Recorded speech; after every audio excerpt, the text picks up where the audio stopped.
گفتگو میں بے احتیاطی رشتوں کو کچل دیتی ہے۔ آپ کے الفاظ آپ کا عکس ہوتے ہیں، بعد میں وضاحتیں دینے سے کچھ بھی حاصل نہیں ہوتا۔ قابل نفرت ہیں وہ لوگ جو ہوتے کچھ ہیں، دکھاتے کچھ ہیں، جتاتے کچھ ہیں۔ مخلص رشتے بنانے کے لیے مخلص ہونا ضروری ہے۔ آدھا سچ اور آدھا جھوٹ کا مطلب آپ کے رشتے کی بنیاد میں ہی ملاوٹ تھی۔ آج کے دور میں صرف چیزوں میں ہی ملاوٹ نہیں بلکہ جذبات میں بھی ملاوٹ ہے۔ دراصل خالص چیز لوگوں کو ہضم کرنے کی عادت ہی نہیں رہی۔ دو قسم کے لوگوں سے ہمیشہ بچ کے رہو، ایک مصروف لوگوں سے اور دوسرے مغرور، کیونکہ مغرور لوگ اپنی مرضی سے اور مصروف لوگ اپنے مطلب سے یاد کرتے ہیں۔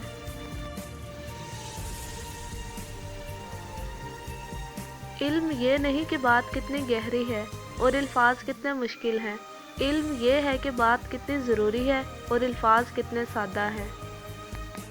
جب سانپ زندہ ہو تو وہ چونٹیاں کھاتا ہے اور جب سانپ مر جائے تو چونٹیاں اسے کھاتی ہیں۔ وقت کبھی بھی بدل سکتا ہے۔ ایک درخت سے کئی لاکھ ماچس کی تیلیاں بنتی ہیں، مگر ایک ماچس کی تیلی کئی لاکھ درخت جلا سکتی ہے۔ وقت کبھی بھی بدل سکتا ہے، اس لیے زندگی میں کسی کو مت ستانا۔ شاید آپ طاقتور ہو مگر مت بھولو وقت آپ سے زیادہ طاقتور ہے۔ یہ تو ظرف کی بات ہے، کوئی سہ گیا کوئی کہہ گیا۔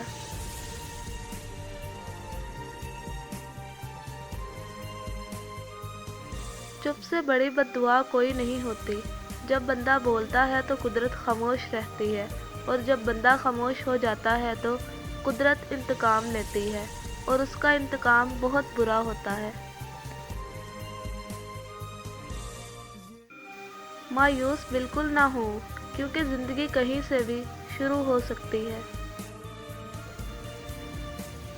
یہ قدرت کا قانون ہے کہ جو انسان کسی کو استعمال کر کے اور اسے دھوکہ دے کر اپنی خوشیاں حاصل کرتا ہے وہ کبھی نہ کبھی خود اس سے بھی زیادہ دوسروں کے ہاتھوں استعمال ہو کر زندگی میں دکھ سہتا ہے۔ کچھ لوگوں کے لیے مصروف زندگی سے ٹائم نکالنا پڑتا ہے اور کچھ لوگوں کو دل سے نکالنے کے لیے زندگی کو مصروف کرنا پڑتا ہے۔